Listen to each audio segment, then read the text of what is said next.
All right. Well, thanks, Riley, for joining me today. No We're going problem. to go ahead and just get our series started off with just teach me real estate, since this is what we're doing. Um, hmm and so I'd love to learn more about wholesaling today. So can you just teach me the basics? I'm just brand new to the game. I still don't have a firm grasp of what a wholesale deal looks like and really how to construct one. Could you just kind of teach me what that looks like? Yeah. Well, every deal is different. The reason why you would want to do a wholesale is if you don't have enough cash to be able to actually close on it, and you would just want to do an assignment, or you're too bound by time by flips that you already have going on. Most people don't know, but the wholesaler actually makes the least amount of money than any other person who's going to be associated with the property. The amount of money that you're going to make with the property is totally dependent on the amount of time you're in the deal. So the less time you're in the deal, aka a wholesaler, the less money you're going to make. So if you don't have to wholesale, I wouldn't recommend it. But if you do have to, the first thing that you need to do is negotiate the contract. So you've got to go over to the homeowner, talk to them about what their needs are. What I recommend my guys do is to go out to the property, have an offer in mind, then figure out how much repairs are needed on the property. And then the first thing that you need to do when you're talking about offers is figure out what the homeowner actually needs. You need to make that offer totally meet what they have going on in their life. For example, if all they need is $20,000 to relocate to another property, then you can, well, if you're a flipper, you can buy the house subject to, give them the $20,000, and then you're out and you have a lot less capital outlay than what a typical deal would require. And you wouldn't have known to do that if you didn't understand the situation of the homeowner. So that's the first thing that you need to do, is understand why they're relocating and what they need to be able to live life to the fullest, and to get out of their problematic financial situation. So under what circumstance would the wholesale deal be the best option for a seller? For seller, well, for a seller, it's totally a wholesale to a homeowner is going to look the same as a flip. The reason why they would need to sell to a wholesaler or a flipper, is because they're bound for time.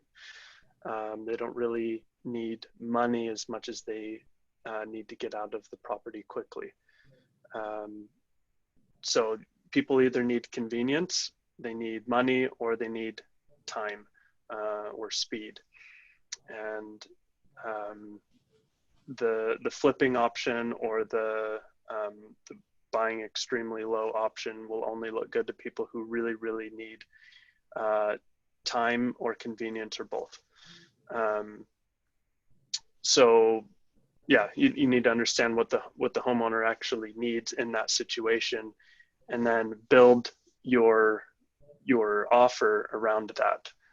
There's in real estate, there's a box that you need to play within, guidelines that the either the CFPB or the SEC, or local state regulations have asked you to play the game within. And once you understand what those regulations are, you can make a potentially infinite number of combinations of different types of offers and solutions for each homeowner. You just need to first understand what they need, and then you can build your offer around that. So once you actually come to something that you agree on, you will sit down, create a buy-sell agreement, or purchase contract. You don't have to say that you are assigning the contract. By law, all contracts are assignable, unless it otherwise states in the contract. Sometimes wholesalers shoot themselves in the foot, because when they put and or assignee in the contract, immediately the homeowner gets shut off because all their friends tell them, if your contract says and or signing it, that means it's assignable and you need to run away, and it's bogus. But you can just kind of avoid some heartache if you just don't even put that in there.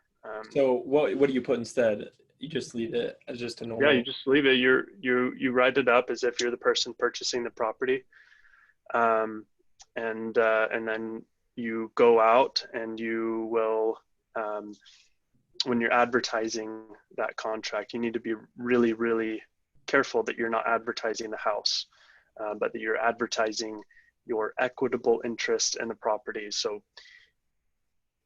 investors want the rights that you have to purchase that property. That's what you're selling. If you go out and you're pretending to be an agent, or it's your property and you're trying to get a buyer for your property, that's considered brokering without a license, and that's when wholesaling becomes illegal. But as long as you're not doing that, you're fine. There's no laws that state that wholesaling is illegal, but you do need to be ethical about it. Even if you are keeping all the laws, if you're not being ethical with the homeowner, you can still get slapped with some serious fines, and it'll put you out of business. You just need to play the game right. Okay, so if I understand it correctly, you go to a homeowner, a seller, and you get the home under contract in a sense of you have the rights to purchase that property, right? And then you're selling those rights to someone that may be more interested in owning the property, whether that's an investor looking to flip it, or subject to whatever it may be. Yeah. There's a larger buyer, right?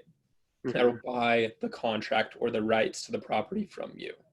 Do I understand that correct? Mm-hmm. So in order for a wholesale deal to be profitable, you need to get a home at a fairly discounted rate. Is that correct? Yeah. Okay. And it's like you have to get it 50 cents on the dollar, but there's playing room there. It just needs to be discounted so that, because if I understand it correctly, a wholesaler makes their profit on the in-between.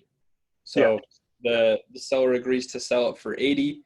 And these are just hypothetical numbers. The seller agrees to sell it for 80, and you get the rights to buy the property at 100, and you assign those rights to someone else, and you get the 20K in the middle. Is that correct?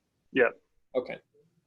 Yeah, and it's important to make sure that the homeowner understands that you're not the end buyer. Sometimes some programs will teach wholesalers that they need to pretend to be the end buyer, and what happens is you'll go to the closing table, they'll find out that you're not the person purchasing the property. Also, they'll find out that you're making $20,000 for doing nothing, and they'll get really angry. That's something about wholesaling that people don't really talk about very often. But you can avoid all that. You can avoid all that pain and being left at the closing table, so to speak, if you just are fully transparent with the homeowner and fully transparent with your buyer, your investor, whatever you want to call them. And if everybody understands and they're agreeing in accordance, you're going to have far fewer deals fall out at the closing table. It's just, So what does that look like? How does that conversation go? Just from the very get-go, you just explain, I'm an investor and I'm here to help provide some solutions for you. And, this is probably the best solution for you is if we could get the home under rights for a discounted price, I could help find a cash buyer for you. And we could assign this property in the next 2 weeks. Is that how that conversation looks, or? Yeah. You can just say, I'm an investor. I'd like to buy your property. If you need to move out of the property quickly, I can offer you that speed or that the convenience of the transaction and not having to go through a realtor. They're not motivated to sell their property at a discount. They're motivated to get out of their property, and they have to sell it at a discount. And now, when you have that conversation, you just you don't have to say you're a wholesaler. You don't have to say that you're going to assign it. You can just say that sometimes I'm the end buyer and sometimes I'm not. But you can rely on me, and I can guarantee you that I will be fair with you and I'll be honest with you. if you kind of build up that trust, it doesn't matter if you have to go back to the homeowner and say, hey, look, no investors are interested at the price point, we're going to have to renegotiate or something like that. Going back and having those conversations is going to be a lot easier if they understand what's going on.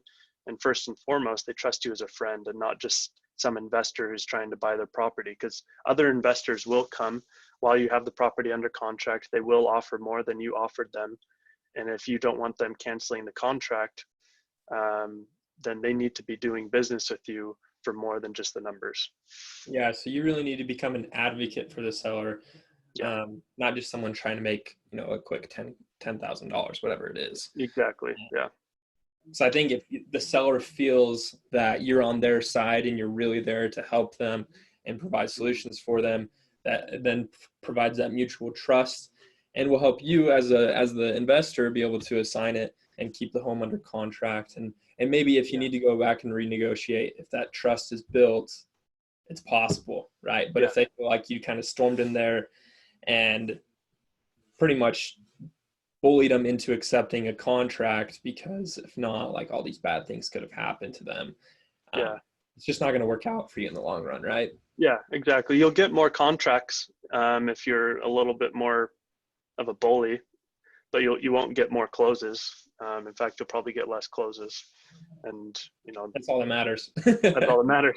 Yeah, Yeah. yeah. And one thing that when you go and you negotiate that contract, you're negotiating for their behalf. You're not negotiating for your behalf. You're the way that I explain it to the guys that I consult is you're standing side by side with this homeowner, and as a team, you're looking for the solution rather than a you versus them mentality like a used car salesman. Mm-hmm. A lot of investors will come to me and they'll say, well, how do I convince them not to go to a realtor, not to sell to a realtor? How do I convince them to sell to me instead? And you're not supposed to do that. That's totally unethical. If they could sell to a realtor and they have the time to do so, you need to tell them to sell with a realtor. And if they can't sell to a realtor, they'll tell you why, and you can move forward with the deal. But at least they'll feel like they weren't pushed into selling to you. They'll know that your priority is to make sure that this is profitable for them first, you second. Yeah. And when you sit down at that at their kitchen table, it's usually where it happens. And you say, hey, you could sell to me. I'm probably going to need to buy it at this amount. But why don't you just try to refinance the property?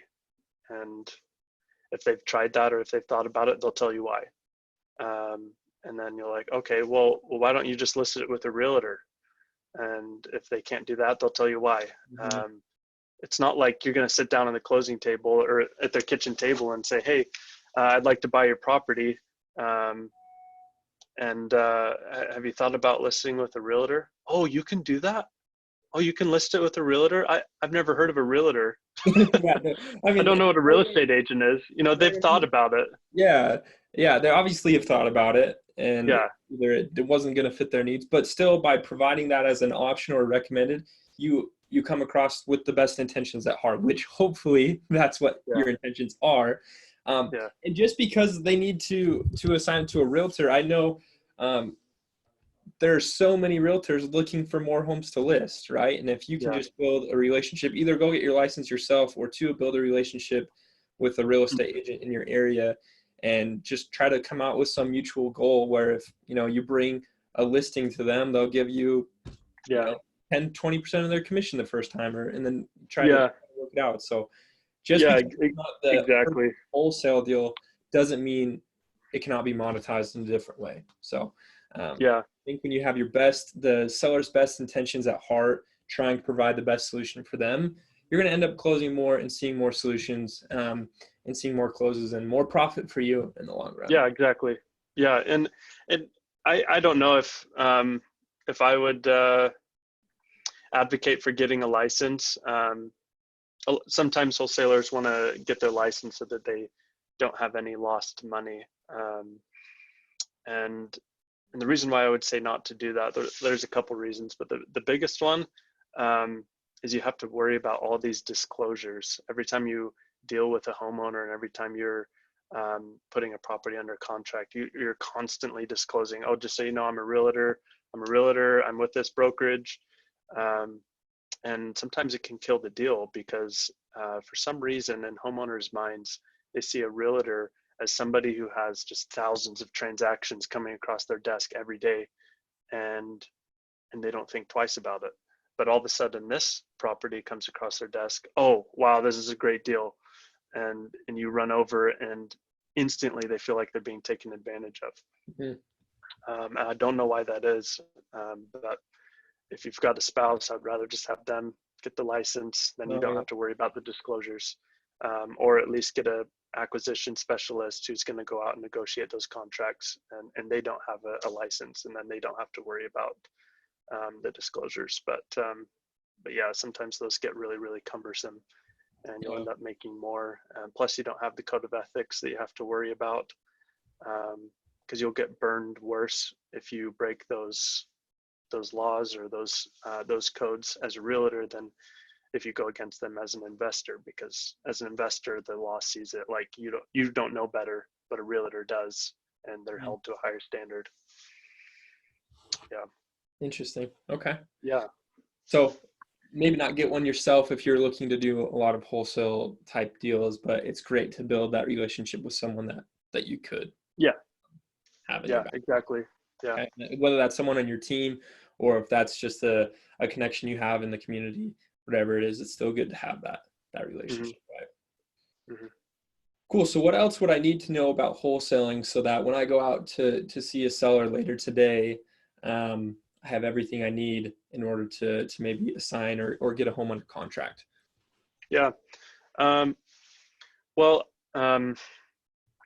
what works for me, so I can kind of be scatterbrained and work on several different things at the same time. And what I've found helps me a lot is to just focus on the task that has to be solved today.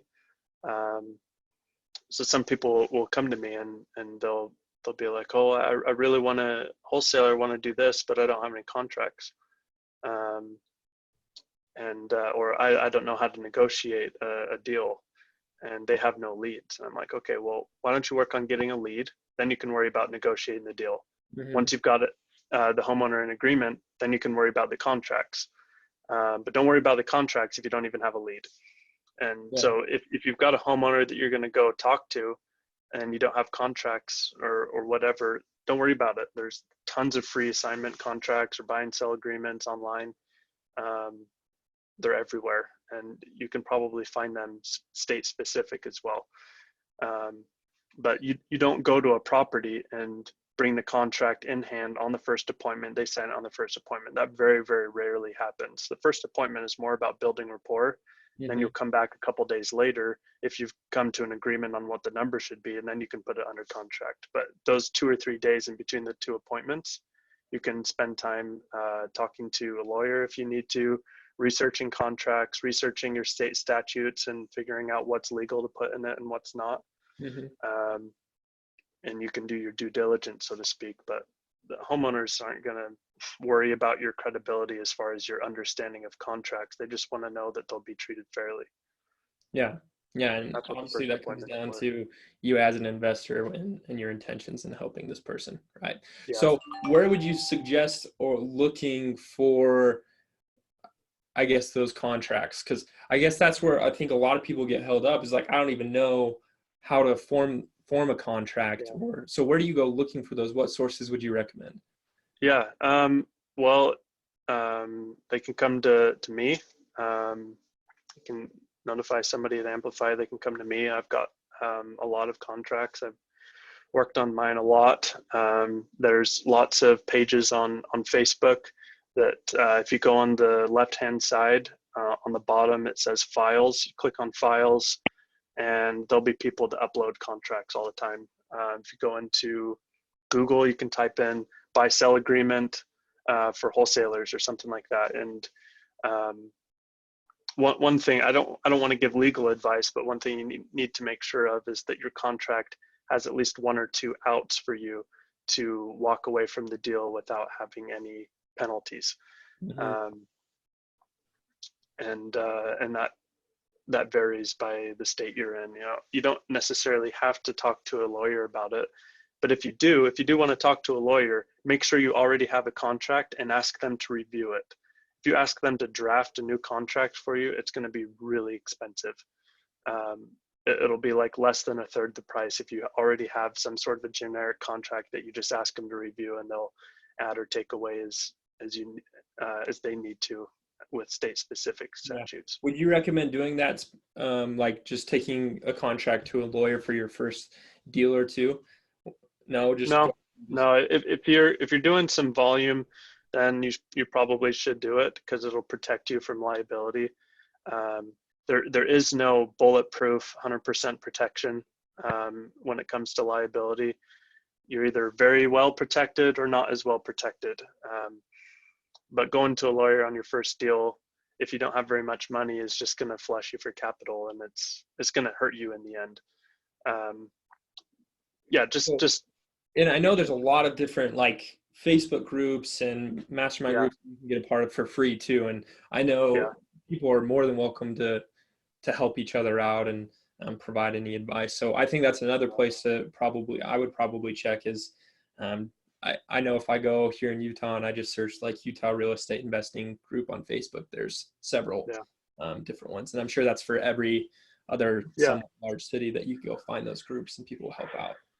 Yeah, and I'm self-taught with real estate, and when it comes to doing something like that, one thing you want to make sure of is if you get a new piece of information, get it from at least 2 or 3 credible sources, rather than just one, because especially on those Facebook groups, there's a lot of people who are pretending and who have information that they found from a course that maybe that course is 20 years old, and all of the laws and things are different now.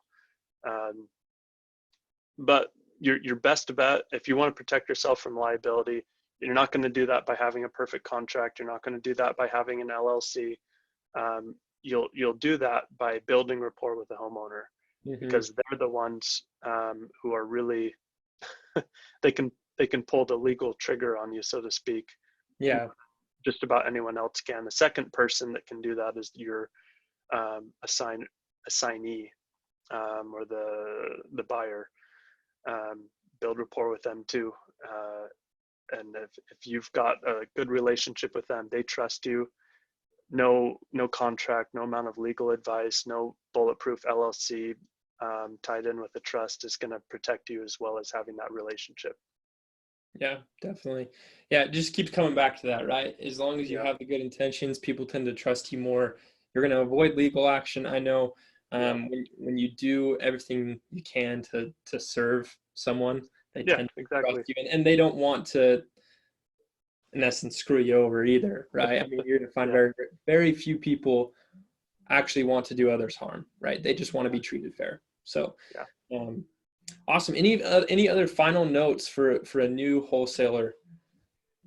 No, I just maybe another time we can talk about getting the actual investor list or buyers list. I think that should be another video where we actually go into different ideas and options of how to build a buyers list. But yeah, at the end of the day, all I would say is be honest, build rapport, and just focus on your obstacles that you have to overcome for today. Don't worry about tomorrow's or next week's. If you don't have leads, don't worry about contracts. Start getting those leads first. Well, you're with us here at Amplify. Hopefully you have the leads. And then, oh, darn it, I had one other thought. I lost it. Oh, well. But thanks, Riley, for taking this first episode on Teach Me Real Estate. We'll continue to do this about all sorts of different exit strategies, building a buyer's list, all that stuff. Moving forward. So thanks so much. And we'll see you guys next time. Thanks, Brian.